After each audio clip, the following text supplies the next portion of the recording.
goes first sip of coffee.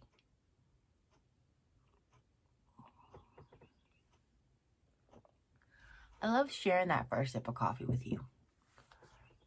It just makes me feel like I'm not alone. A lot of us feel that way these days, right? We're a little more lonely than we ever felt before. I don't know, I can't speak for everybody, but this stay-at-home housewife, work-from-home business lady, even I'm starting to feel the aloneness. But I will be honest with you, I get this way even when there isn't a coronavirus pandemic. I occasionally get just lonely, like, you know, Jim's busy, he's got his own things, and even though I work from home, it does feel a lot of like being by myself at home. Him and I have been talking a lot lately about stuff. He's going through some stuff, and I am absolutely here for him. I just don't know if anything that I can tell him will help at this point. Sometimes he does get these ruts, these things he's stuck in, and I try.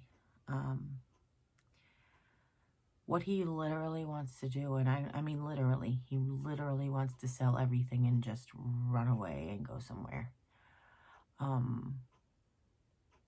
That's not a...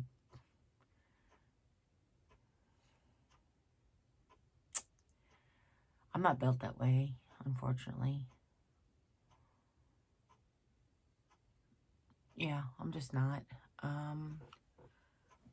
I've had two, as much as his upbringing is the constant move, you know, because growing up in the military, every 3 years you pick up and you relocate.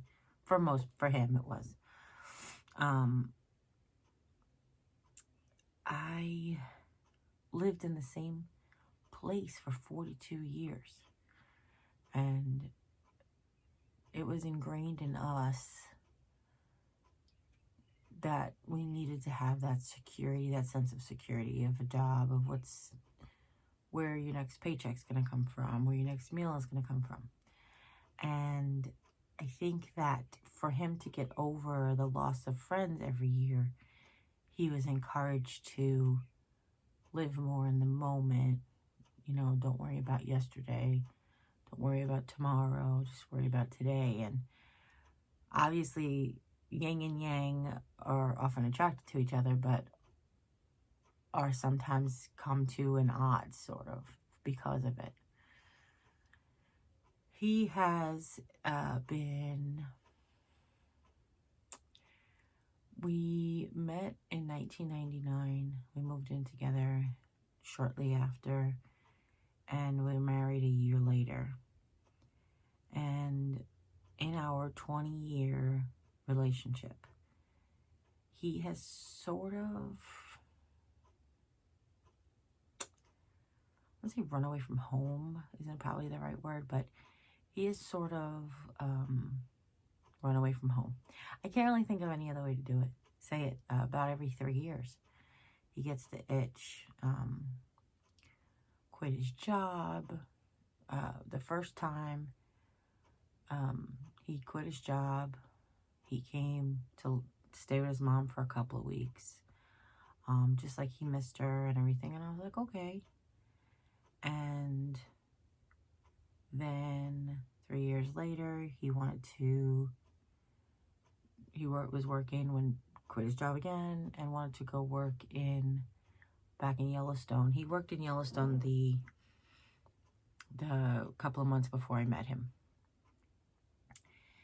And he had always told me that the reason he had left the Army and the reason he left Yellowstone in college, at the time he told me it was because his mom, like, perfect example is when he went to college, she quit smoking. She had quit smoking and he went to college, and as soon as he left, she started smoking again. So he felt like he was responsible for her. So he kept saying like, oh, Mom did these things and made me come home. And I was like, okay, well, I'm not going to do that. You want to try Yellowstone? I'm supportive. We had done a debt relief program like when we first got together. He had brought some debt. We had some debt together. I had some debt. He had some debt together. And then he had brought some debt from, basically he had debt, I had debt, and we had debt together. So we did like a debt relief program. It's one of those, like, it's not a loan, but like the lawyer consolidates all your debt, and then you pay the lawyer, and then they distribute the money out. And it was paid off in 2005. So that was about the time he wanted to go to Yellowstone. And I was like, well, let's do this. I said, they want you there in March.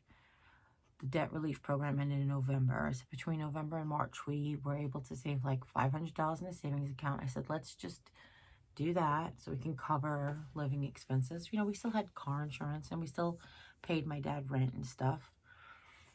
Plus, I knew it was going to cost money to get him there. Yellowstone, they don't pay for your travel expenses. If you've never heard about anybody working there, basically what it is where he worked. I think it was Aramark, actually, or Aramark, that they basically, the food service that's in like stadiums and stuff, they were the food service there, and he worked for them. And he basically like got room and board. Let's put it this way. He worked for 2 weeks, and his first paycheck was $100. So I had prepared for that because he doesn't ask a lot of really what I think are important questions, and I don't want to micromanage his life with me or whatever, or I didn't at the time anyway. So I supported him. I said, let's just get $500 in the bank saved, and this way, if you're not making money at first, it's not a big deal. We won't have to worry about relying on your pay or whatever. Well, 2 weeks before he left, he had to get a physical, was finding a doctor, got into a car accident, didn't follow up at the car accident. I don't know whose fault it was. Nobody ever sued my insurance company. He said he didn't stop, and he talked to the guy. I don't know the story. I mean, I know the story he told me, but I don't know if that's all of the story, to put it politely. So my insurance, I would have normally, like, a dent, physical appearance of a car has never bothered me or never was like so important. But he actually got hit in the driver door, and I couldn't get in the car. And I need my car at work every day. So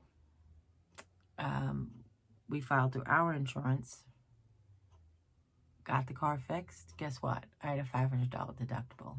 So there went our like little nest egg that we were saving in case the job didn't work out. So it was hard when he got his first paycheck, and it was just like $100 for 2 weeks. And what we realized was, because he was eating their meals, he was basically eating his paycheck, because he was in like a dorm type room, and he was eating and drinking. I don't know if you've ever been to Yellowstone. I've never been to Yellowstone. But he said where he was working, the closest city was Bozeman. And once a week, or once every other week, they used to take like the big van out to Bozeman to go shopping. So what we decided to do was, we found out that there's a Target there in Bozeman, and we had Target in New York. So what I did was, I went into Target and I got a credit card, which we had just paid down our debt 6 months ago. So my credit score was pretty good, but I also paid down my debt. I tried not to have new debt. But I was like, let's get because he wasn't making money yet. So I was like, let's get a credit card. Go to Bozeman, get yourself like, he really liked cereal bars, Pop-Tarts, and stock up on like soda so you don't have to spend that extra money. You know, it's much cheaper to buy a 12-pack than it is to buy a soda every day. So it's like, let's make you these things. You only have to buy dinner. You know, beef jerky, shelf-stable stuff that he can keep in his Foot Locker and stuff. So we did that, and then his second paycheck was a little better.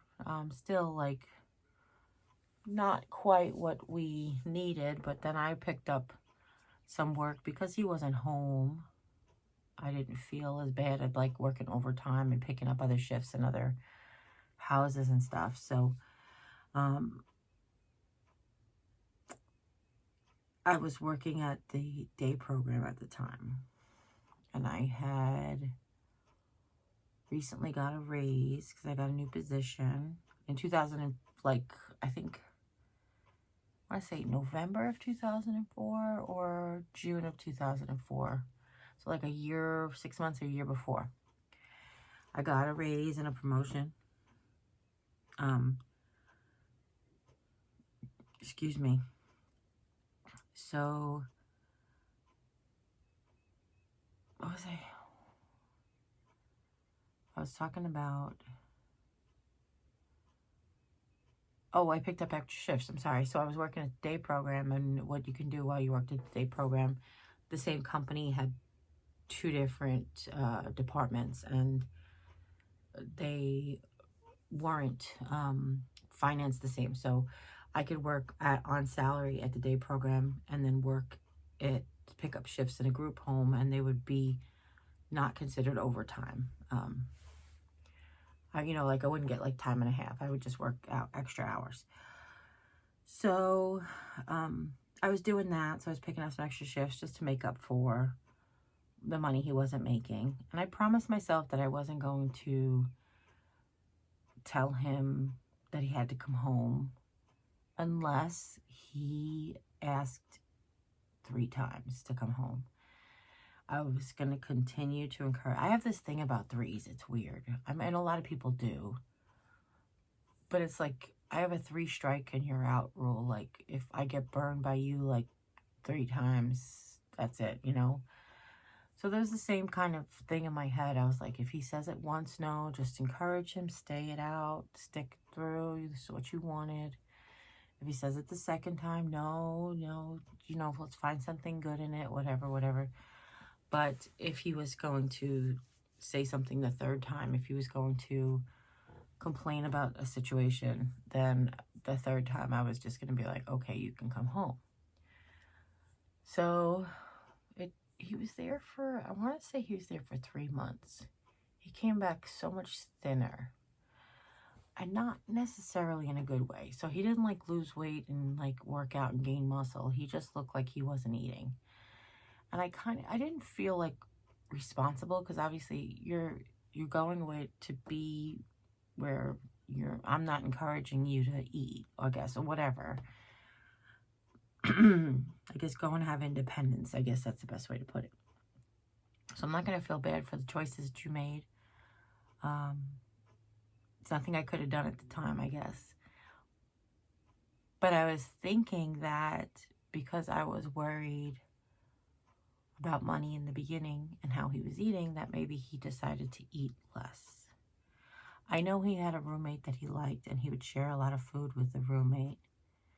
The roommate got this job because he couldn't find work, and he had a family and stuff. So, you know, he really was not eating because he was sending money to his family. So I love that about Jim, his generosity. But I will tell you, he was very thin. He came home very thin. But that 3rd time, I was like, okay, that's the 3rd time. Are you sure? And then, of course, in years to come, Jim being Jim, he tried to turn it around on me. You made me come home from Yellowstone. Oh, no, I didn't. I was like, I allowed you to come home from Yellowstone, and that isn't even the right word because I don't need to give you permission, but I stopped encouraging you to stay after the third time you said you wanted to come home. I was like, but I didn't make you do anything, you know? So, anyhow, I guess two sides to every story, but that being said, he's getting that itch to run away again. I strongly encouraged him to not take his vacation time home, even though it was a lovely time we had home, way too short. I encouraged him to save it because he needs to get away. We've lived here 6 years, so that itch is here. Where did we go 3 years ago? 3 years ago was 2017. No, in 2017, he did take a trip. He came to Texas. Well, he went to Texas. I say he came to Texas because I was there, and he took a trip there to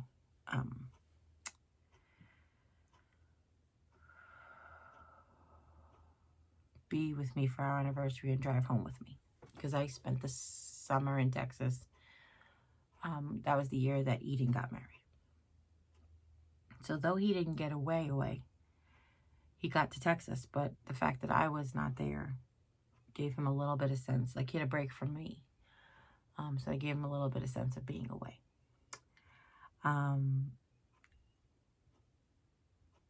And now it's just 3 years later, and it's time for the itch. It's time for him to scratch the itch. And I mean, moving here was that change that he needed then. He came here in 2010 after my father passed away. Then we moved here in 2013.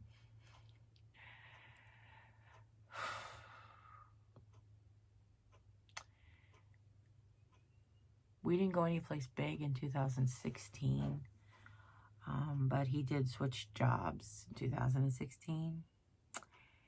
And like, I feel like that was the itch he needed, but then he got away in 2017.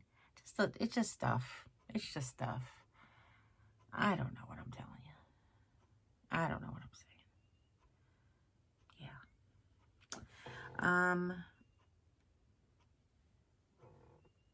Yeah, I don't know. Anyhow, I feel like I've tapered off on this conversation, but he's getting the itch again. He's getting the itch to get away. Just wants to sell everything and leave, and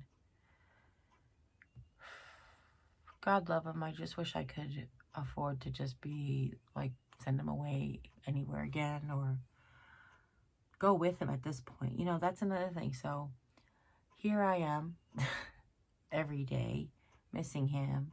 I think I talked about this before in a vlog recently. Like, here I am every day missing him, missing the time that we not spending together like we used to. And he just wants to get away from me. So it's kind of like, okay. I know it's not just me. It's the responsibilities. It's his mom. It's the having to take care of things. The grown-up stuff. And unfortunately, it's a culture that it's something that he had, and it's a culture that I didn't try to change because I love him and I wanted to be able to support him in what he was going through. But by allowing him to escape every 3 years, I've allowed him to escape every 3 years. And that makes sense, I think. At least I think it makes sense. To me, it makes sense.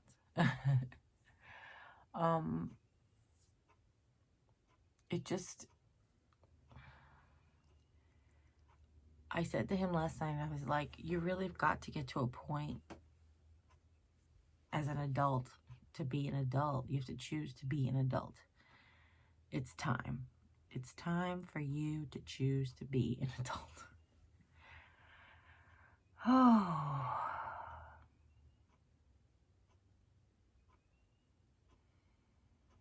It does seem very nice though, doesn't it? I mean, as a person who's a creator, I feel like my crafts are grown up, but really is crafting a grown up idea? Do you know what I mean? Like, does it remind you of being a kid?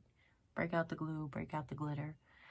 So he doesn't really have anything like that. He went through some stuff after his dad died, and he sought a doctor, and he didn't have a positive experience.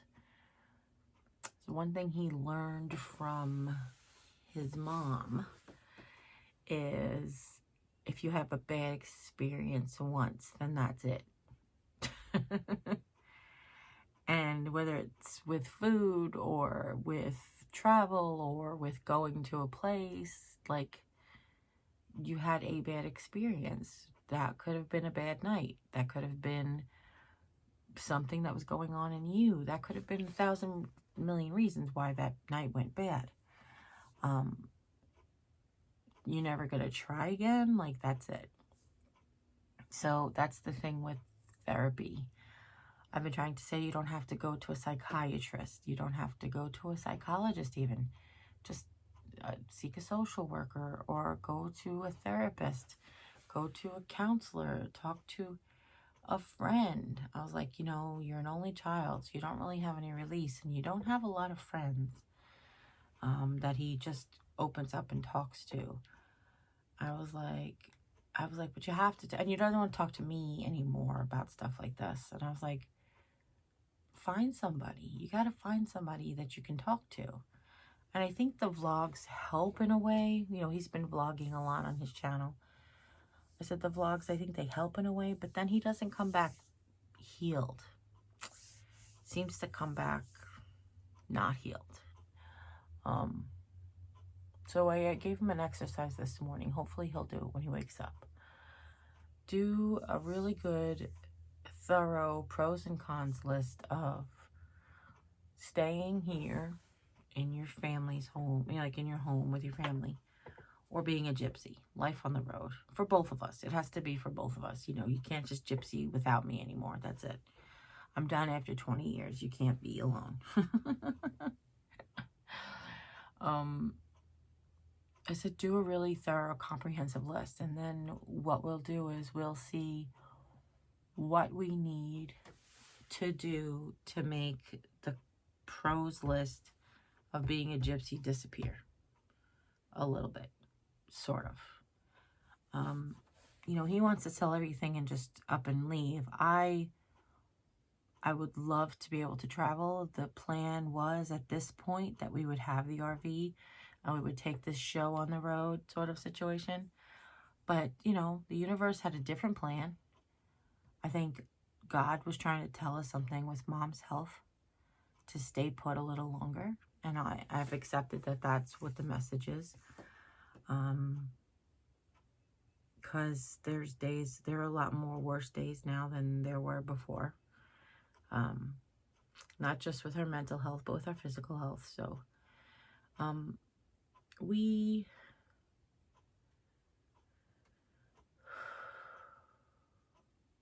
have to be working on this together. Like, everything I just said about Mom's health might be the reason he wants to run away the most right now. I know firsthand what it's like to see a parent deteriorate. 2 of them, as a matter of fact. But I don't, his dad went pretty quick. He didn't really get to see him sick.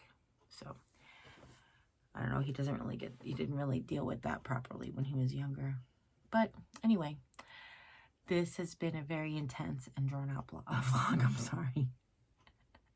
But hopefully we'll work on this together. Hopefully I can help him. I can do whatever I feel like I can do. I did my Dollar General haul, which went up last night, if you guys saw it on the main channel. And I left a little conversation that we had at the end, because I asked him, I'm like, if we go shopping together, I always ask him, do you want to be in the haul? Because you went shopping with me. He might have some things to add or whatever. And he's always like, yeah. I was like, you sure? And he's like, yeah. I was like, all right. And then he makes me wait while he changes and whatever, which is fine. It's fine. So finally he sits down half the time and he looks like, I'm like, well, why do you obviously don't want to be here. Why do you keep making me want to wait for you? And why you keep saying you want to be here. So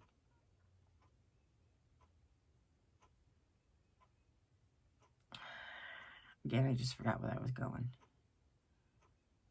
I said on the, oh, what can I do to make you want to be here? And that doesn't just go for the vlog. That goes for your, what can I do to this house, to our relationship that makes you want to stay?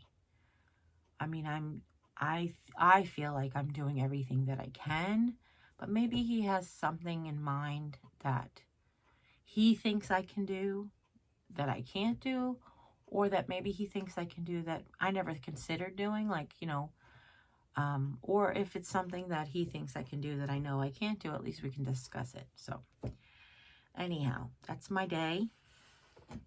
My day's about to get started like coffee. I'm a bad egg today.